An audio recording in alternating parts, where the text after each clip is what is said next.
Bismillahirrahmanirrahim. Assalamualaikum warahmatullahi wabarakatuh. Alhamdulillah. Wassalatu wassalamu ala rasulillah Sayyidina wa maulana Muhammadin wa ala alihi wa sahbihi ajma'in. Amma ba'd.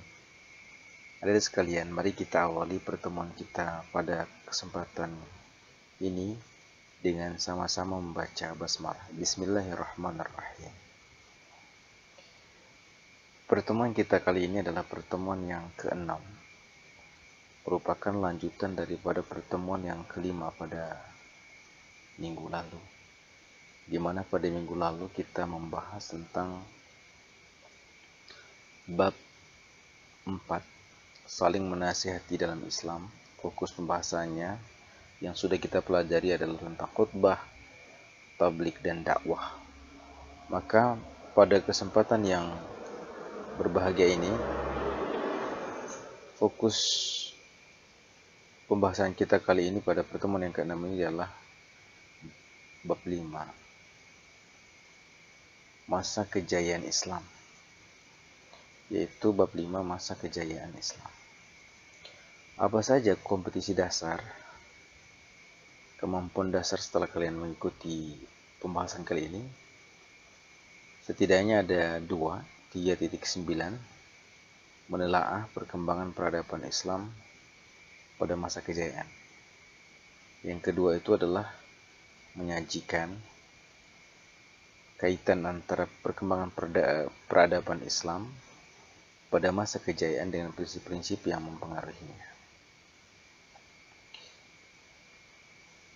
Peta konsepnya setidaknya seperti ini: masa kejayaan Islam, tiga fokus pembahasan yang kita akan kupas pada pertemuan kali ini. Yang pertama adalah periodisasi sejarah Islam, seperti apa nanti dijelaskan periodisasi sejarah Islam. Yang kedua adalah kemajuan Islam pada periode klasik, kemudian tokoh-tokoh yang berperang di balik kejayaan Islam ini, gitu ya.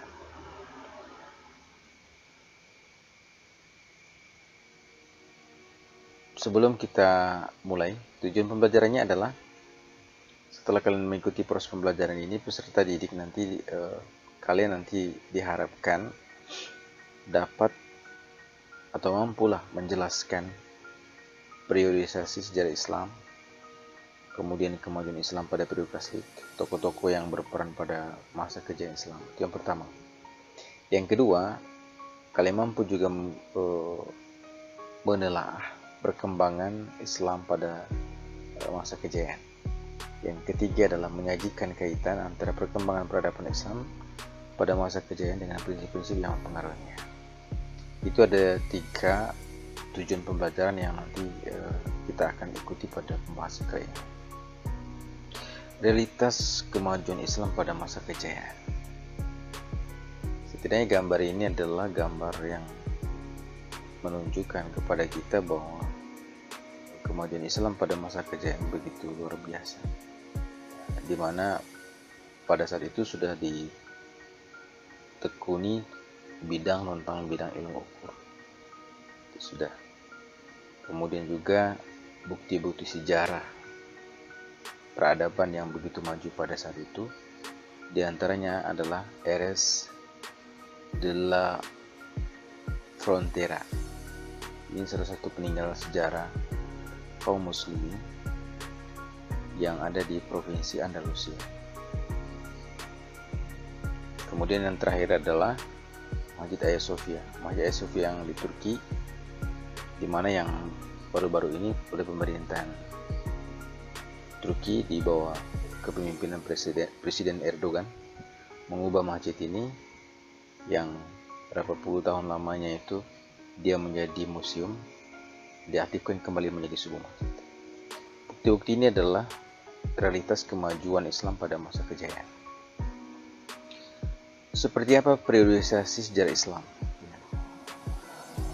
Di dalam buku Islam ditinjau dari berbagai aspek. Buku ini ditulis oleh Harun Nasution, salah satu dosen UIN Syarif Hidayatullah, sekarang sudah almarhum, beliau membagi sejarah Islam itu ke dalam 3 periode. Yang pertama itu adalah periode klasik. Periode klasik itu dimulai dari 650 Masehi sampai dengan 1250 Masehi. Pada periode klasik ini, periode kejayaan Islam yang dibagi dalam 2 fase. Yang pertama adalah fase ekspansi dan integrasi. Jadi maksud dengan fase ekspansi ini adalah perluasan wilayah Islam ketika itu, dan integrasi wilayah-wilayah yang sudah dikuasai oleh kaum muslim itu dijadikan satu. Fase ekspansi ini terjadi dari 650 Masehi sampai dengan 1000 Masehi. Periode yang kedua, fase yang kedua adalah fase disintegrasi. Disintegrasi ini adalah fase di mana wilayah-wilayah yang sudah dikuasai tadi itu berpecah. Mereka melakukan pemisahan diri dari kekuasaan Islam ketika itu. Itu dimulai dari tahun 1000 sampai tahun 1250. Ini keterangan tentang periode klasik ini. Yang kedua adalah periode pertengahan. Periode pertengahan ini dimulai dari 1250 sampai dengan 1800 Masehi. Periode pertengahan ini adalah periode di mana Islam ketika itu mengalami satu kemunduran. Ini dibagi 2 fase. Fase kemunduran dimulai dari 1250 Masehi sampai 1500 Masehi. Di fase yang kedua, munculnya 3 kerajaan besar yang dimulai dari 1500 sampai 1800. Yang dimulai dengan zaman kemajuan 1500 sampai 1700 dan zaman kemunduran.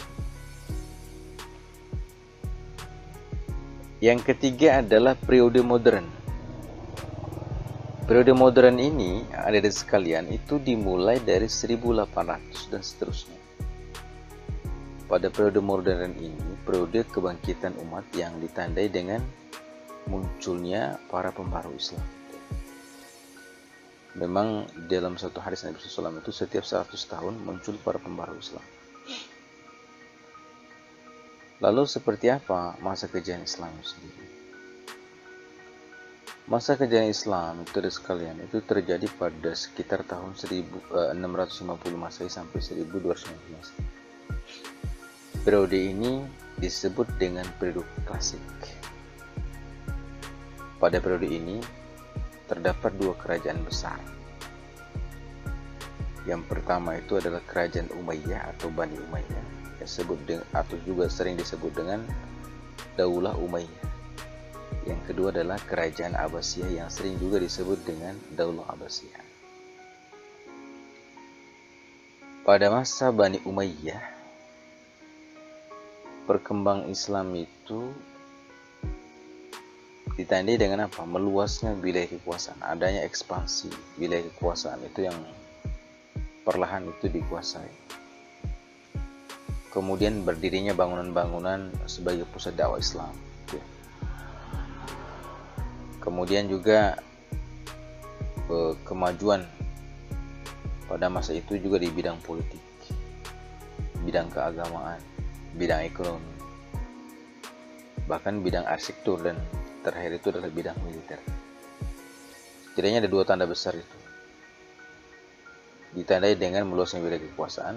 Yang kedua, berdirinya bangunan-bangunan sebagai pusat dakwah Islam ketika itu. Itu pada masa Bani Umayyah. Kemudian yang kedua, perkembangan Islam pada Bani Abbasiyah. Itu ditandai dengan pesatnya perkembangan ilmu pengetahuan. Ya. Pada masa Bani Abbasiyah ketika itu, Daulah Abbasiyah, kemajuan Islam pada masa ini meliputi bidang ilmu pengetahuan. Ini luar biasa ketika itu. Ilmu pengetahuannya itu begitu gencar di antara kalangan para ilmuwan Islam itu mereka menerjemahi kitab-kitab klasik seperti kitab-kitab dari Yunani. Kemudian ekonominya luar biasa. Ilmu bangunan arsitekturnya juga perkembangannya begitu pesat. Sosial dan bidang militer. Jadi kemajuan umat Islam pada Bani Umayyah ini dan Bani Abbasiyah ini sesungguhnya itu tidak akan terjadi secara tiba-tiba, tapi disebabkan oleh dua faktor. Ada faktor internal, ada faktor eksternal.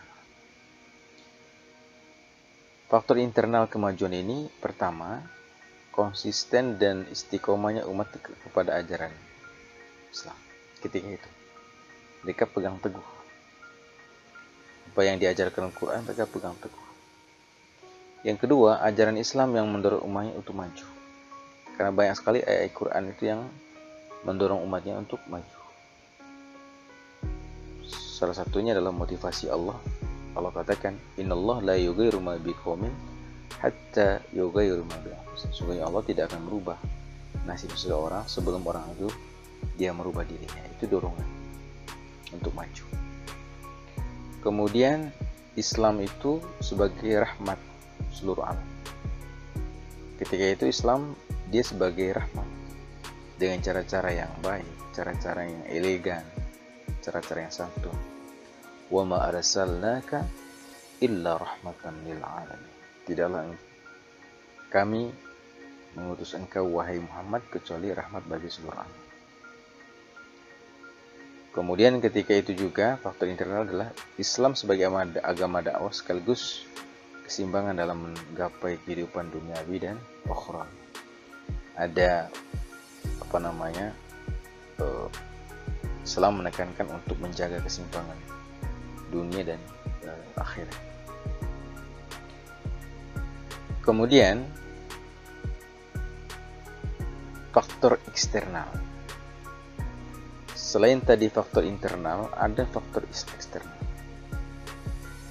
Faktor eksternal itu terjadinya asimilasi antara bangsa Arab dan bangsa-bangsa lain yang lebih dahulu mengalami perkembangan dalam ilmu pengetahuan. Pembauran lah. Jadi pengaruh Persia pada saat itu sangat penting tuh. Persia banyak berjasa dalam bidang pemerintahan. Persia juga banyak berjasa perkembangan ilmu filsafat dan sastra. Kemudian juga pengaruh Yunani. Secara tidak langsung atau tidak langsung ada pengaruh Yunani juga. Masuk melalui berbagai macam terjemahan dalam berbagai bidang ilmu, terutama filsafat. Jadi Aristoteles, Plato dan sebagainya itu buku-buku mereka itu diterjemahkan ke dalam Islam ketika itu. Kemudian yang kedua, gerakan terjemahan pada masa periode klasik ini, usaha penerapan kitab-kitab itu kitab-kitab asing dilakukan dengan sangat luar biasa gitu. Di mana-mana terjadi gerakan terjemahan dalam perkembangan ilmu pengetahuan, terutama bidang astronomi, kedokteran dan filsafat dan sejarah. Sehingga pada saat itu muncullah tokoh-tokoh Islam yang memiliki semangat untuk mereka beristihad, mengembangkan berbagai ilmu pengetahuan yang mereka temui. Di antaranya itu adalah ada yang dalam bidang filsafat, ada Al-Kindi, ada Al-Farabi, ada Ibnu Majah, ada Ibnu Tufail, ada Ibnu Sina, ada Al-Ghazali, ada Ibnu Rushd. Bidang kedokteran misalnya Jabir bin Hayyan, Huraim bin Ishaq, Tabib bin Qura, Ar-Raji atau Ar-Rajes. Bahkan buku kedokteran ini sampai detik ini masih digunakan oleh para mahasiswa di Eropa sebagai satu referensi yang mereka pelajari dalam bidang kedokteran. Bidang matematika misalnya Umar Al-Faruqan, kemudian Al-Khawarizmi. Bidang astronomi misalnya Al-Faraji, ini yang pencipta astroglobe. Al-Ghatani atau Al-Betaknius, Abu Wafa, yang terakhir itu Al-Farghani. Itu bidang. Begitu juga dalam bidang seni ukir, dalam ilmu tafsir, munculnya para mufassir Islam itu seperti Ibnu Jarir At-Tabari, Ibnu Atiyah Al-Andalusi, As-Suda, Muqatil bin Sulaiman, Muhammad bin Ishaq dan lain-lain. Nah, di dalam ilmu hadis itu juga pada masa ini juga muncul yang saat ini kitabnya banyak digunakan oleh kalangan ulama, jadikan rujukan utama di kalangan ulama. Imam Bukhari misalnya, Imam Muslim, kemudian Ibnu Majah, Abu Dawud dan At-Tirmidzi dan lain sebagainya.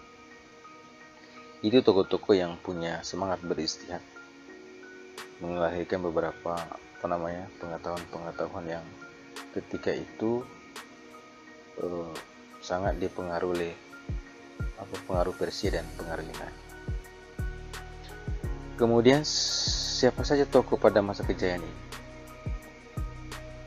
Ada beberapa tokoh yang saya sudah sebutkan di atas. Pada bagian ini saya akan jelaskan biografi mereka. Tidak semuanya, mungkin sekitar 5 atau 6 dijelaskan kepada saya. Saya dijelaskan secara singkat. Misalnya yang pertama itu adalah Ibnu Rushd. Beliau lahir 520 sampai 595. Ibnu Rushd ini nama lengkapnya apa? Abu Al-Walid Muhammad Ibnu Rushd. Beliau seorang ilmuwan Islam, itu berasal dari Cordova, Spanyol. Pada tahun 520 Hijriah. Wafatnya itu di Marrakesh, Maroko pada tahun 515. Penguasaan beliau, kemampuan beliau dalam berbagai ilmu, seperti menguasai ilmu fikih, beliau juga menguasai ilmu kalam, beliau juga menguasai ilmu sastra Arab dan matematika, astronomi, kemudian kedokteran pusat. Kira-kira beliau yang saat ini cukup populer itu diantaranya adalah Bidayat Al-Musri, kitab yang bahas tentang Al-Kulliyat Fit Atib, buku tentang kedokteran. Ini Al-Kulliyat Fit Atib ini adalah buku tentang kedokteran yang saat ini dijadikan pegangan bagi mahasiswa kedokteran di Eropa. Itu Ibnu Rushd. Beliau adalah ilmuwan Islam berasal dari Cordova, Spanyol. Kemudian yang berikutnya Al-Ghazali. Beliau ini lahir 450 Hijriah, wafatnya 555 Hijriah. Nama lengkapnya ada siapa? Abu Hamid Al-Ghazali. Beliau lahir di desa Ghazalah. Ghazalah ini adalah salah satu desa yang dekat Tus, Iran Utara. Beliau lahir itu pada 415. Wafatnya 505 Hijriah di Tus, Iran Utara.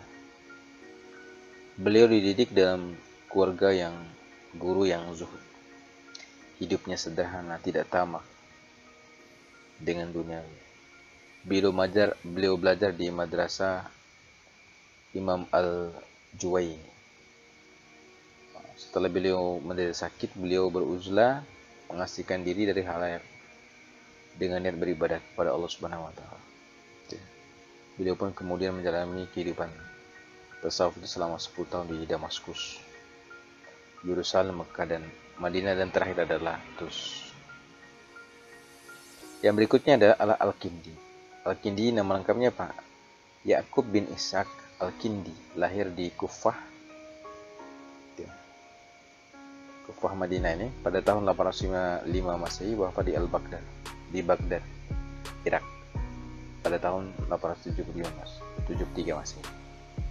Al-Kindi ini salah satu cendekiawan muslim yang produktif.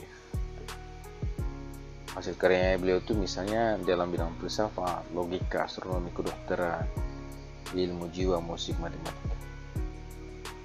Pendapat beliau ini mengatakan bahwa filsafat itu tidak bertentangan dengan agama karena sama-sama membicarakan tentang kebenaran. Jadi beliau ini digelar apa? Filosof al-Arab, filosof orang Arab. Lahir di Madinah. Yang berikutnya adalah Al-Farabi. Al-Farabi ini nama lengkapnya adalah Abu Nasir Muhammad Ibnu Tarkam Ibnu Uzlaq Al-Farabi. Beliau lahir di Farabi, Transosaksnia pada tahun 872 Masehi, Beliau wafat di Damaskus pada tahun 9. Beliau ini adalah keturunan Turki, salah satu ilmuwan yang beliau menguasai fisika, ilmu musik, kemiliteran, metafisika, ilmu kedokteran, dan ilmu astronomi. Kemudian yang terakhir itu adalah Ibnu Sina. Nama lengkapnya Abu Ali Al-Husain Ibnu Abdullah Ibnu Sina. Lahir di Afsana, dekat Bukhara. Wafatnya dimakamkan di Hamazan. Hamazan ini kayak di daerah Madinah. Beliau belajar bahasa Arab, geometri, fisika, logika, ilmu hukum Islam, teologi Islam, ilmu kedokteran. Beliau ini pada usia 17 tahun ia telah terkenal dan dipanggil sebagai pengobatan Samani Nuh bin Mansur. Saking cerdasnya beliau ini, beliau berhasil menulis 200 buku. Di antara buku beliau yang sangat terkenal itu adalah Al-Qanun fi Aqdi, ensiklopedi tentang ilmu kedokteran. Kemudian Asy-Syifa, ensiklopedi tentang filsafat dan ilmu pengetahuan.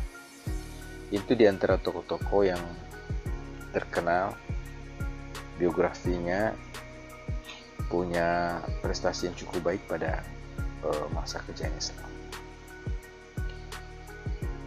Dari materi ini menerapkan perilaku mulia yang perlu dilestarikan oleh umat Islam sekarang adalah dari perkembangan Islam pada masa kejayaan Islam ini. Kemudian tokoh-tokoh, banyak sekali ulama-ulama Islam yang berprestasi. Yang pertama adalah perilaku mulia yang perlu dilestarikan oleh kita adalah menuntutlah ilmu seluas mungkin. Thalabil ilmi fardhatun 'ala kulli muslim wal muslim. Menuntut ilmu semua mungkin agar mengetahui informasi yang berkembang, baik yang sudah maupun yang akan datang, secara terus-menerus. Utlubul ilmi minal mahdi ila lahdi. Menuntut ilmu itu dari ayunan sampai ke liang lahat. Long life education, belajar seumur hidup. Yang kedua, semangatnya adalah yang perlu kita lestarikan, mempelajari bahasa-bahasa asing dan menerjemahkan buku-buku berbahasa asing. Karena bahasa ini punya peran penting agar kita menguasai suatu wilayah atau suatu tempat. Harus kita kuasai bahasanya orang-orang yang ada di tempat itu. Kemudian yang ketiga, melakukan penelitian tentang berbagai macam permasalahan yang ada di lingkungan kita.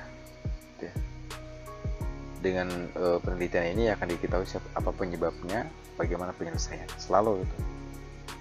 Kemudian yang keempat, memberikan pengetahuan yang dimiliki kepada orang yang belum mengetahui. Ya, belajar sambil kita berbagi kepada teman dan sahabat kita. Yang kelima adalah kreatif dan tekun, menggali pengetahuan. Apa mungkin yang tersembunyi atau mungkin yang dihamparkan di alam raya ini. Itu diantara 5 perilaku mulia yang perlu kita lestarikan oleh umat Islam terkait dengan pelajaran yang kita ambil dari perkembangan Islam pada masa kejayaan. Saya kira materi kita tentang perkembangan Islam pada masa kejayaan ini cukup sekian. Bila kalian nanti ada yang tidak paham dari yang saya jelaskan ini, atau silakan nanti